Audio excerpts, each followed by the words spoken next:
तो आइए Aloka education channel पर आप सबों का स्वागत है। दोस्तों, आप लोगों के सामने कुछ महत्वपूर्ण प्रश्नों को लेकर आया हूं जो कि परीक्षा की दृष्टि से अति महत्वपूर्ण है। ध्यान दीजिए। पहला क्वेश्चन आप लोगों के सामने है। कैबिनेट मिशन के समय गवर्नर जनरल कौन था? तो ये बात आप लोगों को पता होगा दोस्तों कि कैबिनेट मिशन के समय जो है भारत का गवर्नर जनरल जो है लॉर्ड बेवेल था। कौन था? लॉर्ड बेवेल था। निम्न में से कौन सुमेलित नहीं है? तो ध्यान रखिए दोस्तों, शेषनाग झील जम्मू कश्मीर सुमेलित है। सांबर झील राजस्थान भी सुमेलित है। चिल्का झील उड़ीसा में है, ये भी सुमेलित है। पेरियार झील कर्नाटक में नहीं है दोस्तों। पेरियार झील कहाँ पे? केरल में है। पेरियार झील केरल में है। ये बातें आप लोगों को समझ में आ गया होगा। नेक्स्ट देखिए, भारत का सर्वोच्च नागरिक सम्मान किस वर्ष शुरू की गई थी? तो भारत का सर्वोच्च नागरिक सम्मान दोस्तों जो है 1954 में शुरू किया गया था। और इसमें पहला पुरस्कार जो है भारत रत्न राधा कृष्णन को प्राप्त हुआ था। सीवी रमन और सी राजगोपालाचारी को प्राप्त हुए थे। नेक्स्ट, सही सुमेलित है। सुनहली क्रांति दोस्तों फल उत्पादन से संबंधित है। रजत क्रांति अंडा उत्पादन से। श्वेत क्रांति दूध उत्पादन से संबंधित है। और गोल क्रांति दोस्तों जो है आलू से संबंधित है। गोल क्रांति किससे संबंधित है? आलू उत्पादन से संबंधित है। ये बातें आप लोग ध्यान रखिए। मानव विकास सूचकांक किस संस्था द्वारा जारी किया जाता है? तो मानव विकास सूचकांक दोस्तों जो है संयुक्त राष्ट्र विकास कार्यक्रम के द्वारा जारी किया जाता है, यानी यूनाइटेड नेशन डेवलपमेंट प्रोग्राम के तहत। कहीं UNEP देता है तो उस पर आप लोगों को लगाइएगा, लेकिन आप लोगों का क्वेश्चन गलत हो जाएगा दोस्तों। इस तरह ध्यान रखिए, संयुक्त राष्ट्र विकास कार्यक्रम के द्वारा ही मानव विकास सूचकांक जारी किया जाता है। भारत के प्रथम मुख्य निर्वाचन आयुक्त कौन थे? तो ध्यान रखिए दोस्तों, भारत के प्रथम मुख्य निर्वाचन आयुक्त जो है सुकुमार सेन थे। भारत भारती की रचना किस कवि ने की थी? तो भारत भारती की रचना दोस्तों जो है मैथिली शरण गुप्त द्वारा की गई थी। नेक्स्ट, शाहनामा किसकी प्रसिद्ध पुस्तक है? तो ध्यान रखिए दोस्तों, शाहनामा फिरदौसी की प्रसिद्ध पुस्तक है। किसकी? फिरदौसी की प्रसिद्ध पुस्तक है।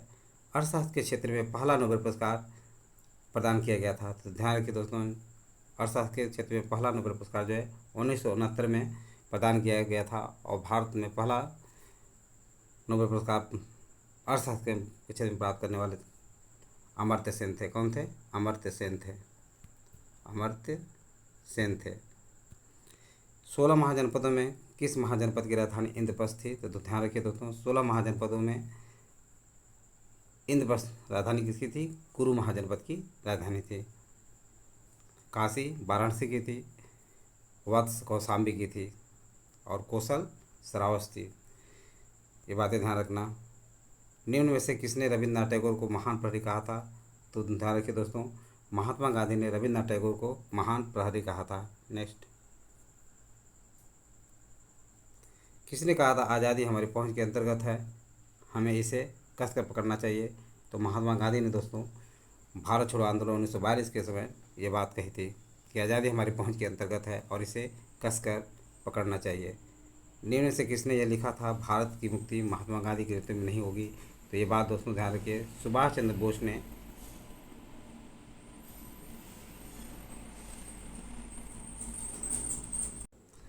चंद्र बोस ने पुस्तक द इंडियन स्ट्रगल में यह बात कही थी कि भारत की मुक्ति महात्मा गांधी के नेतृत्व में नहीं होगी।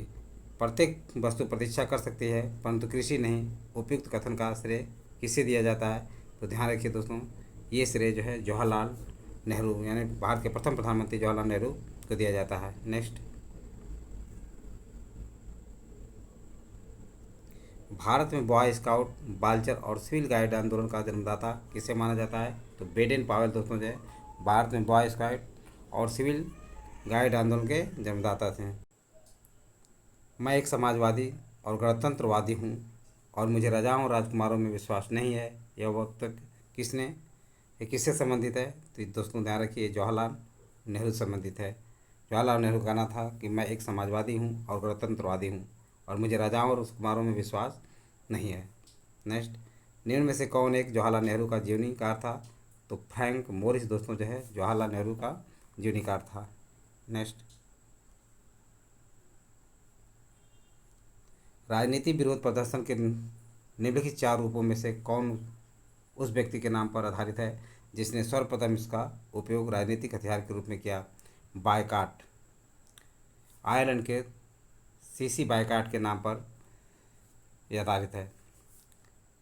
नेक्स्ट, भारतीय राजनीति में 1947 के बाद किस महिला ने सर्वाधिक योगदान दिया? तो अरुणा आसफ अली। दोस्तों ध्यान रखिए, अरुणा आसफ अली ने भारतीय राजनीति में 1947 के बाद सबसे ज़्यादा जो है योगदान दिया था। हम बहुत बड़ी भूल करेंगे यदि हम बिहार की जनता और उनके मंत्रिमंडल को लीग के नेताओं के हिंसक व असत्य अहिंसात्मक आक्रमण के आगे आरक्षित छोड़ देंगे। वर्ष 1946 में यह बात किसने कही थी? तो दोस्तों ये बात सरदार पटेल ने कही थी। नेक्स्ट, भारत विभाजन के लिए मोहम्मद अली जिन्ना को सर्वाधिक उत्तरदायी किसने ठहराया था? ध्यान रखिए दोस्तों, भारत विभाजन के लिए सर्वाधिक उत्तरदायी जो है मोहम्मद अली जिन्ना को लॉर्ड माउंटबेटन ने ठहराया था। अगस्त 1923 के बनारस हिंदू विश्व महासभा के अधिवेशन की अध्यक्षता किसने की थी? तो पंडित मदन मोहन मालवीय ने 1923 के बनारस हिंदू महासभा के अधिवेशन की अध्यक्षता की थी। फ्रंटियर गांधी का असली नाम है? तो ध्यान रखिए दोस्तों, फ्रंटियर गांधी का असली नाम जो है अब्दुल गफ्फार खान। 1987 में इन्हें भारत रत्न प्रदान किया गया था। यानी अब्दुल गफ्फार खान को फ्रंटियर गांधी के नाम से भी जाना जाता है। नेक्स्ट, निम्न से किसने डॉक्टर B.R. अम्बेडकर पर यह कहकर आक्रमण किया कि अम्बेडकर को उदार ब्रिटिश सरकार द्वारा थोपा गया नेतृत्व प्राप्त हुआ था क्योंकि उनकी सेवाएं राष्ट्रवादी नेताओं को बाधा पहुंचाने के लिए आवश्यक थी? तो ये बात दोस्तों जो डॉक्टर B.S. मुंजे ने कहा था। किसने कहा था? Doctor B.S. मुंजे ने। त्रिपुरा की देशी रियासत स्वतंत्रता आंदोलन में 20वीं सदी के प्रारंभ में शामिल हुई क्योंकि बंगाल के क्रांतिकारी त्रिपुरा में आश्रय लिए हुए थे। बंगाल के क्रांतिकारी त्रिपुरा में आश्रय लिए हुए थे। तो ये बातें ध्यान रखिए कि त्रिपुरा की देशी रियासत स्वतंत्रता आंदोलन 20वीं सदी के प्रारंभ में शामिल हुई। बंगाल के क्रांतिकारी त्रिपुरा में आश्रय लिए हुए थे। महान कवि रविन्द्रनाथ टैगोर एक महान चित्रकार के रूप में उभरे जब उनकी आयु थी लगभग कितनी थी? 70 वर्ष की अवस्था में महान कवि रविन्द्रनाथ टैगोर जो है एक महान चित्रकार के रूप में उभरे थे। नेक्स्ट,